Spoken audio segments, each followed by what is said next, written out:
Welcome to the Chamber Vibes podcast with your host, Brittany Timmons, the Greater Guthrie Chamber of Commerce CEO and President. In this podcast, you will hear from local guests who will discuss topics such as leadership, small business, and our vibrant community. You'll also hear success stories and tips from amazing local businesses, dive into important news, meet community leaders, and find out how you can get involved in our community. From the Second Banana Media Studios in beautiful and historic downtown Guthrie, America, here is Brittany Timmons.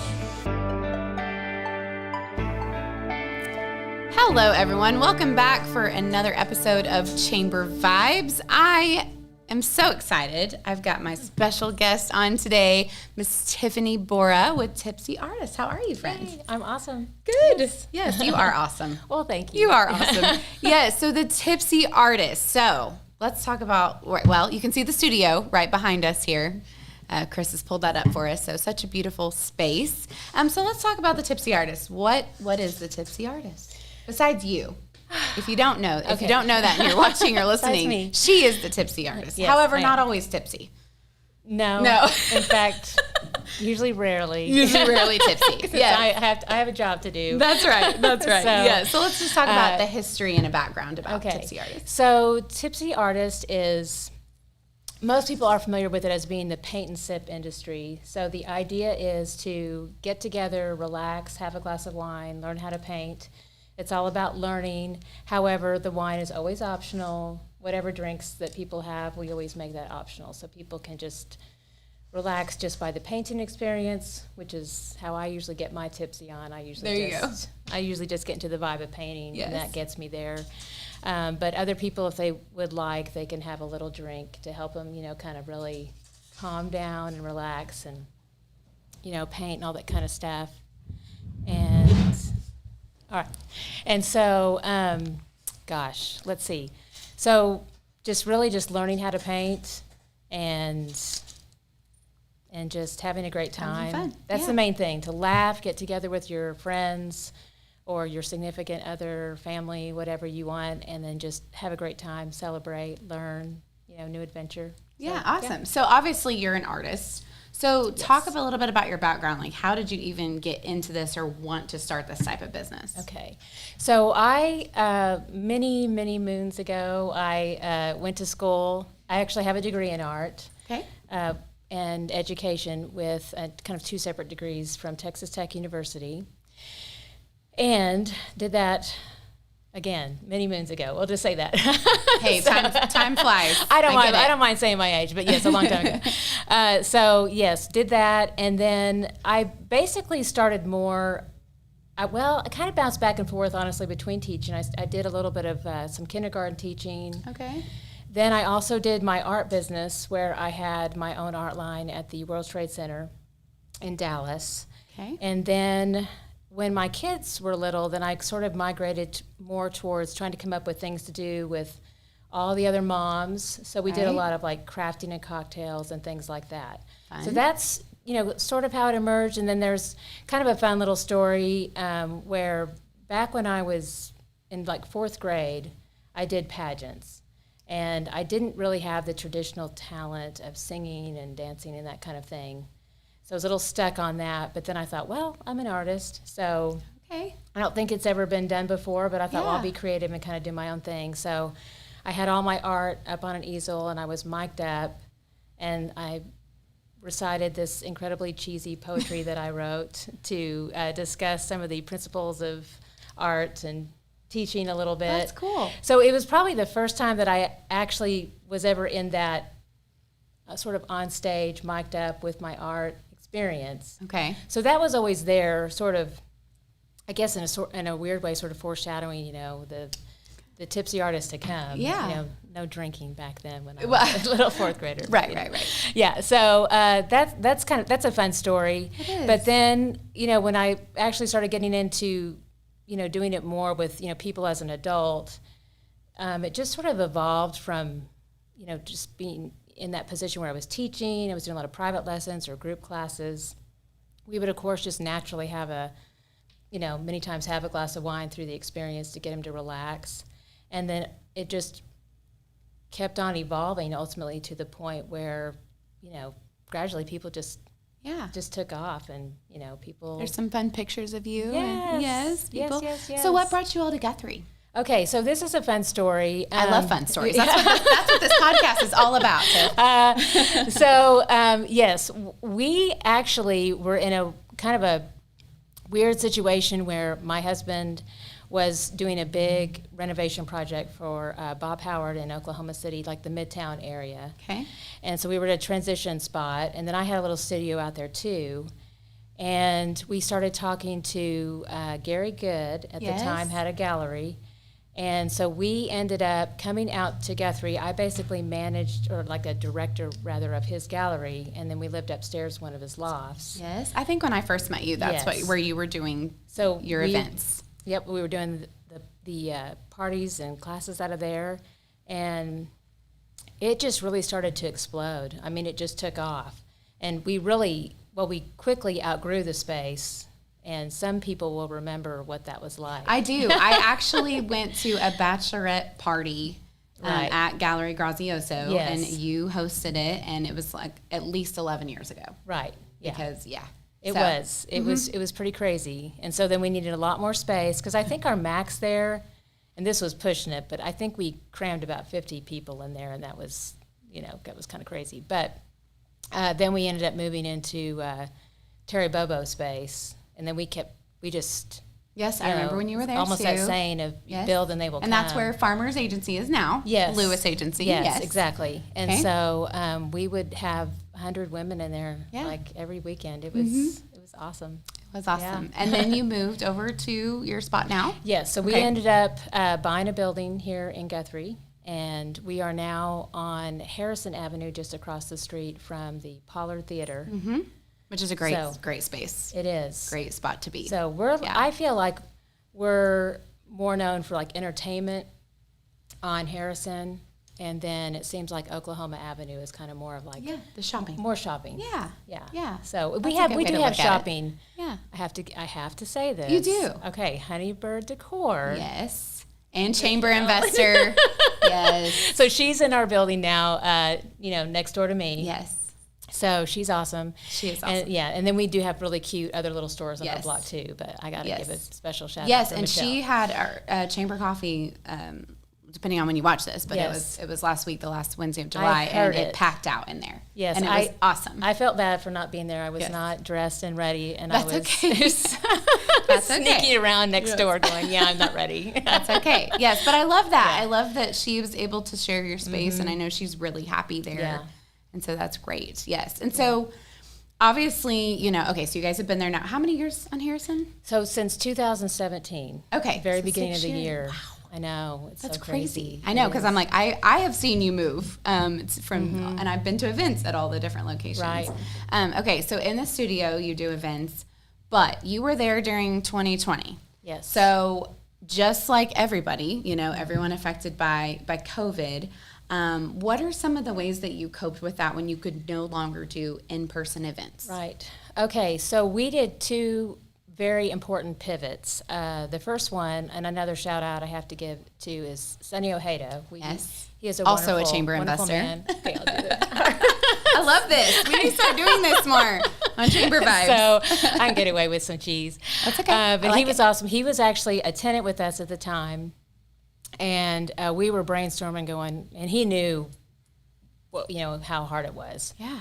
So he started really helping us with we just started turning everything into Airbnb. And he really had a strong vision for, just putting up walls and just trying to rent out as much space as possible. Because at the time, we were really just kind of spread out. And we thought, well, one asset we have here is that we've got all this square footage that we can use. Up above. Yes. Right? Yes. Yeah, up above. And so he was really helpful with that whole process, and just a true angel as a tenant, and then also just as a visionary, for seeing a lot of that and then helping us through the process. And then another shout out goes to Kyle Short. He really came over and was so much muscle during that time with the shorts, auto mechanics and all that stuff. So he came over with tremendous muscle to help us get everything done. And so we were able to then function with two Airbnbs instead of just the one where he was leasing, where Sonny Ojeda was leasing from us at the time. So that was a huge pivot for us in order to make it.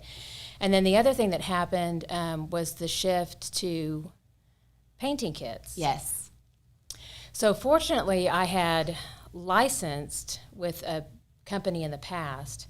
The sales didn't ever funnel through me. They were more like with a big company and but we had gone through the process of creating a kit, and they were sold like at Kohl's department store and some things. This was years ago. It was kind of almost really before its time. Sadly, it was a little too early. Okay.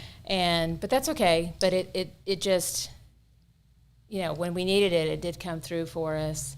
And we ended up being able to be, I think, some of the front runners and take a lead out in front with some of the painting kits. So we were able to do that. And so you were just shipping all over and trying to promote painting at home because of COVID. They weren't getting out to do it. Right. So keep your kids busy or things like that. Okay. Yeah. So we just did a complete shift to painting kits. And thankfully, people were bored to tears and cooped up and very supportive. I think that was another part of the energy that was happening too, is that people were, I still can't get over it, so blessed. It's really incredible because people, my customers, were so loyal and faithful and supportive that, like, I had, not many, but I had a few classes where all in March, like, I just had to issue credits and they were totally fine with it. And now that things are really starting to come back open, then now I can make good on all those credits, you know. Yeah. So that's really nice too. But everybody really, they did the whole hanging tough with me, and we just all did a lot of hanging in there together. And yeah. So how exciting was it when you were able to do events again? So because you love that, and yes. I've been to your event, and I know I can see how much you love it. So it was sort of like Sally Fields in that scene where she's like, "You love me, you really love me."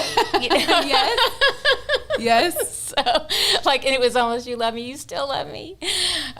So yeah, it was definitely like that, and there were two big shifts and I'm sure other people have noticed this too, but I noticed there were two major shifts that happened. One of them was the gas prices went down significantly, and then the CDC basically ceased all of their regulations. And those things happened almost simultaneously. Mm-hmm. And then all of a sudden it just opened the floodgates for, oh my gosh, let's get out. Travel and events. What have we not done in forever? Mm-hmm. So, absolutely. And I didn't, in a different perspective, because I'm always so used to seeing me and my experience. I didn't understand what it was like to not be with me, but to, I guess, put it in reference, like we hadn't been to the mall in forever, right? And it got to be kind of a just tired experience. Mm-hmm. And then we went back to the mall. We were like, oh my God, I'm in a mall! Like, this is so exciting, right? So it kind of had this sense of renewal to it. Mm-hmm. Like a revival, for these places. So right. Okay. Yeah. So since then, Chris has got some great photos going up on the screen for us if you're watching on YouTube. Yes. So now you are back to what I would say your normal schedule, yes. like before. Mm-hmm. And so you don't just do events in Guthrie. You take Guthrie with you. So where are some of the other places? Like, talk a little bit about what that looks like. So we go to Woodward is kind of, that's a place that is near and dear to my heart. My stepdad is buried there, and I have some family there. Okay. So we do the Woodward Elks Lodge. We do Enid and just various places there. We have been at the Stride Center a lot. We've had some pretty big crowds there. So I didn't know what was going to happen, and it turns out the last two classes we've had there have been about 250. Wow. So that's awesome. Yeah, and then Woodward we sold out. We maxed out their facility at about 150. That's awesome. So are those regular events for you? Like they going are. to those communities? We've slowed down a little bit. Basically what we do is we go every other month. We used to go every month, but I'm finding now that every other month is just right. Okay. So it maximizes our maybe performance. Get some new people in there too, and allows time for other people to tell friends about it and things like that. Okay. And so we've got that. And then Shawnee, Norman, those are some new. Okay. Well, actually, Shawnee I've been going to for a long time. Norman I used to go to a long time ago. And then we picked them back up again. Cool. You know, we have this venue partner program where basically we go in and we use the space. I pay for all the advertising, and I bring in a crowd, and then basically their space gets all the food and bar sales. Okay. So it's like an exchange there. There she is. So, hello. Yes. Love that. Yes. And then you're doing events in Guthrie at the studio, of course, as well. So, yes. So what is that? I know, does the schedule change kind of month to month? I mean, the best way for people to look is just go to your calendar. So, go to my calendar. For the most part, another new thing that we've discovered is that for the most part now, I do everything during the day. So I do a 2:00 show. Okay. On Saturdays, and I pretty much try to always keep it that way. I have discovered that it has really increased our numbers. So I love it because it does two things. I love the fact that it increases my numbers, that's first of all. And the second thing is that it actually, for the first time ever, really helps the community. So before, my classes were in the evening when all the stores were shut down. Okay. And now it's... Before they can shop Guthrie, right. Yes. And then they're always starving. Lunch, yeah. When they're done. Oh, okay. And then they hit some place. So you get to do some referrals. Where can I eat, that kind of thing. Love that. So it's interesting. I think the strong thing I've noticed about our particular niche is that we are able to be very beneficial for bringing in crowds on days. I don't like to go head to head with typical weekend times, because then you're going head to head with everybody. Sure. So, some of our biggest classes have been weeknights when, there's just nothing else going on. Right. Places are empty. Or the afternoons then was kind of a new thing. That was like a new discovery. Mm-hmm. That's awesome. What a great way to look at that. Yeah. And bring more to Guthrie, which you love this community. I can tell. I mean, I know this about you. So. And as I get older, I also get to go to bed earlier. There you go. That's one of the reasons. Yeah. Yes. Yes. And so what's the average cost for someone to do one of your classes? Okay. So the average pretty much standard industry cost is $35. Okay. 35, 40, just kind of depending on the subject matter of different things. And then I am a sale queen. I'm always running sales, always. So I do early bird sales. So people will just buy early. They're going to lock in typically a $25 rate. Oh, awesome. And then as it gets closer to the date, then that price is going to keep going up, 27, 29, 30, 35. Okay. So your last minute friends are going to spend more. They're going to pay. You pay more, yes. Yeah, and so if we're really close, then they might even pay 40. So it really does pay to get in there early. Right. And you don't, I know this from experience, friends, you don't have to be an expert or really good at painting to take one of Tiffany's classes. Yes. So talk about kind of what a class looks like, what an experience looks like. So when they come in, we always have a greeter there at the door. We check them off the guest list, and we always take them first to the traceables, which is part of really our pure magic. And I also have to give a big shout out to my honey bear. He works super hard on these, puts in many hours of work, but they are traceable templates, and so that any beginner you don't have to know how to draw. You just trace around the shape or the shapes. Sometimes we handle that. We have a lot of different shapes to choose from so that you can be creative. We have multiple choices. And then from there, I get everybody tracing, get them acclimated with their tools. And then I'm on the mic teaching them step by step with color mixing, which is a big thing. That's probably the most in terms of questions that we get are on color mixing. And that's probably because we have the traceables. That's already done for you, and I call it coloring book painting because I really do like it to be that easy. Yeah. There's definitely a lot of instruction on terms of how to hold the brush, how to do paint application, how to color mix. But for the most part, we do try to keep the class very much for beginners with just some of the very basic starting principles to get you going with painting. Right. And so when they come to a class or they look on the calendar, you will have a theme or a piece of art that you're going to do that day. So you'll kind of have that. But then when they come and the traceables, do they kind of get to customize that a little bit? They do. They can. First of all, there's usually more than one choice. Okay. And unless it's, sometimes I do things that are a little bit more advanced, and I kind of make a note of that. But for the most, that's very unusual for me. For the most part, it's very simple, and there's multiple options. Okay. And then I always have lots of fun additional shapes too, like lots of fun feathers and leaves and roses and sunflowers, and they're all about this big. So, for example, we just did a bison or a buffalo, however, I know technically it's a bison.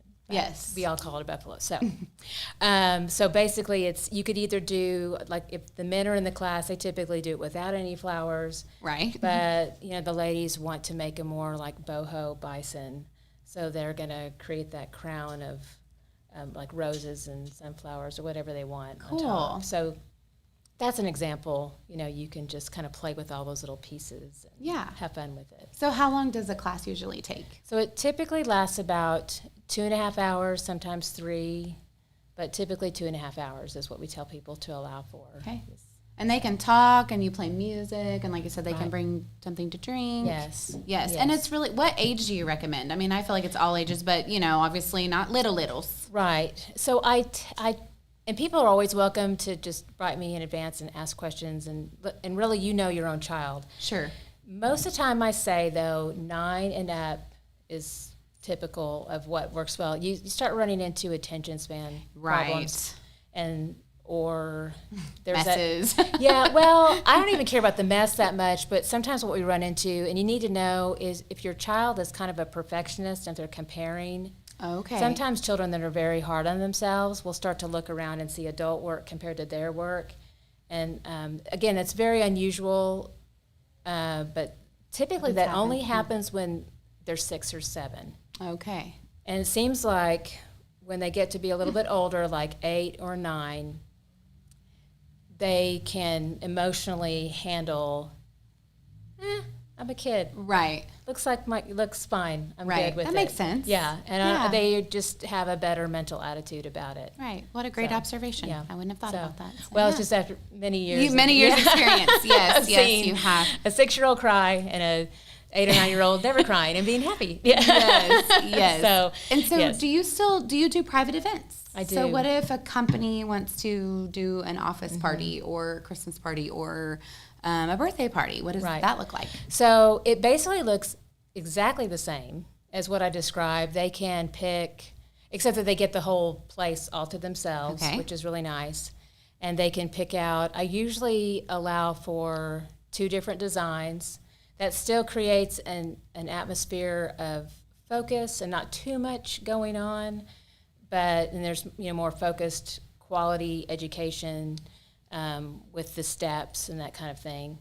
But yeah, it basically looks exactly the same, except that they just get the whole place all to themselves. And you allow them to bring in a cake or... they can bring in anything that they want. They can decorate a little bit, whatever they want to do. So people just need to reach out to you as far as to see your availability with things like that? Okay. And we do kids, and we do, I said the thing about 6-year-olds. As long as everybody's 6 and they're all on the same playing field. Okay, so I've done a lot of 5 and 6-year-old birthday parties, and they all do great. It's just that it's that difference of a 5 or 6-year-old compared to a room full of adults. That can be a little bit challenging. That makes sense. Yeah. Well, I can actually say personally that my daughter Hadley had her 10-year birthday party, and it was during the pandemic, so we wanted to do something on our own. Yes, and I wanted to support you. And it was in January, so it's cold, so her birthdays are always challenging anyway, trying to figure out where to go and what to do. Right. But we did a private party, and you all, it was so much fun. The girls had a great time. They all got to take their paintings home. I even had a cake made that looked like messy art, and it was beautiful art, not messy. I should have used that word. Oh my goodness. Yes. Anyway, messy's beautiful. Messy's beautiful. Yes. And Tiffany was so great, and the adults had fun because we kind of just got to hang out while the kids were doing the painting, and some of the parents did do the painting, and anyway, it was great. So I highly recommend giving Tiffany a call if you are looking for a different experience than maybe what you would get, somewhere else, and right here in Guthrie. So, yeah, it was fun. It was still one of her favorite things she's done. And then I have a daughter that's turning 9 in the fall, so she's getting, a little bit older, so might be a future thing as well. But yeah, and then you've been a part of Leadership Guthrie, in the past, and so Leadership Guthrie has come and done a paint class with you. They have. Yes, so that is always a lot of fun because they get to experience art in Guthrie in a unique way. Yes. So, yeah, it's awesome. Well, is there anything else you want to add about anything else you have going on? You have a busy fall lined up? Busy fall and new painting line. I think people are starting to see I'm starting to show a little bit more of that. It's a little bit different than just the classes. So I had that on the back burner for a long time, and it was something that I cultivated during the pandemic. Okay. And I'm just now kind of bringing out. Look at all that on their out and about. Website, yes. So yeah, so when you go to the website, you can either go to, there's a lot of places you can go. It's kind of fun to explore. But you can check out classes, or you can check out, if you want to stay at home, be a homebody, you can check out online painting kits. And then you can also just, if you don't want to do any of that and you just want to buy some beautiful art, then I have a whole new line of artwork that I'm doing that too. Very cool. And that is something that I haven't touched since a long time ago. Like my kids, I'm referencing like my kids were this small. So it's been many years, but yeah, getting back into that. You're so talented. So that was one thing that the pandemic gave us, was a little bit of a chance to slow down and reflect. And I know. We have to try to see some positives from all of that. We had some good ones, really good ones. Good. So that's awesome. Well, I'm glad you're back to being busy because that's great. Yes. Great for you all and great for Guthrie and for business. So that's awesome. Yes, and you do some stuff around the holidays, some fun holiday themed painting and all of that. Sure. Okay. Tons of it. Yes. A ton of it. Yes. Now, do you have your art for sale all the time? Like, I know often you've done like the big canvas sales where you can come in and buy canvases. So that's that's always available if you come to a class. Okay. If you come in, and that's a little different than my fine art. What that is, that's like a really, really good deal. Yes. So that is all the I've samples. snagged some of those. Yeah. So that's a remarkable deal. So if you have wall space and you are very thrifty, then we have sample paintings that I typically keep on sale for like $20 a pop. Yeah. And they're just, they're just fun, bright, colorful, happy art. Yes. They are. For awesome. cheap. Yes. Yeah. So when people come to a class, they can shop. Yes. Okay. They can. Yes. Awesome. Well, so obviously your website, but you're on social media. Yes. Yes, your TikTok. I've watched some of your TikToks. You're doing bit. awesome. I need to learn from you on TikTok. No, I'm a noob. I'm like a No, little you're baby doing great TikToker. with your videos. No, but just in general, all your video work is great. Oh, well, you're thank doing you. awesome. Yes. So can people take a video class online? I guess I didn't talk about that either. So I don't teach that. Okay. I have an app I can recommend, which is just called Pick, Play, Post, or a lot of people use CapCut, or the editors within. Chris Evans is actually who they need to talk to. Yeah. Well, no. Can they take an art class on? Like, do you have videos where they can watch painting instruction online? Oh, yes, I see what you're saying. Yeah, that makes a lot more sense. That's all right. So yes, they can. This is another blessing from the pandemic. I have over 300 online classes. I thought so. Now. Okay. And I am about to release a book. What I'm going to do is I'm going to probably distribute it on Amazon through the Kindle system, but it's going to have every traceable and every picture of art, and then all the information about each corresponding online class. So it'll be just this giant book of 300 pieces of art that they can just buy the whole book and then just do it at home, basically, and have the book as a reference. Very cool. So it's just a nice way to kind of handle the masses. Yeah. And that, with all that work that I did. So that's it's in still in the works. It's a lot of work to put all that together. Oh, I can imagine. Yes. Yeah. Cool. So if people don't live in Guthrie or in Oklahoma, one of the towns you come to, they can still get the Tipsy Artist experience online. And that's just for free. It's just on YouTube. Okay. Yeah. So they can buy a kit. Yes, from you really need all the supplies to go with it. Agreed. So and then the book will be like a halfway point of affordability, because there are a lot of people who have all their own supplies. Sure. And they don't really want to spend another $35 for all these art supplies. So then the book will be a nice way to just buy their own art supplies and then follow along. And then just follow along. Yeah, very cool. Well, you're doing great. Thank you. You have such a unique and special business, and you're just a wonderful addition to Guthrie. Oh, thank you so and much. so I'm happy to call you friend and chamber investor and all of that. So just keep doing what you're doing. I will. And reach out to the Tipsy Artist. Be sure to follow her on social media. And like I said, check out her website. There's a lot there. And just reach out if you have questions. I mean, can't hurt to ask questions. And Right. And see if there's an event that she'll be, that she can kind of cater to your needs. So anyway, well, anything else you want to add? Did we get it all? Can't think of anything. Okay, well, thank you so much. There you have it, Tipsy Artist Tiffany Bohrer. Hope you all have a great day, and we'll catch you next time for Chamber Vibes. Thanks for listening to the Chamber Vibes podcast from Second Banana Media Studios in beautiful downtown Guthrie, America. Be sure and check out a new episode every other Monday. And until then, remember to choose Guthrie.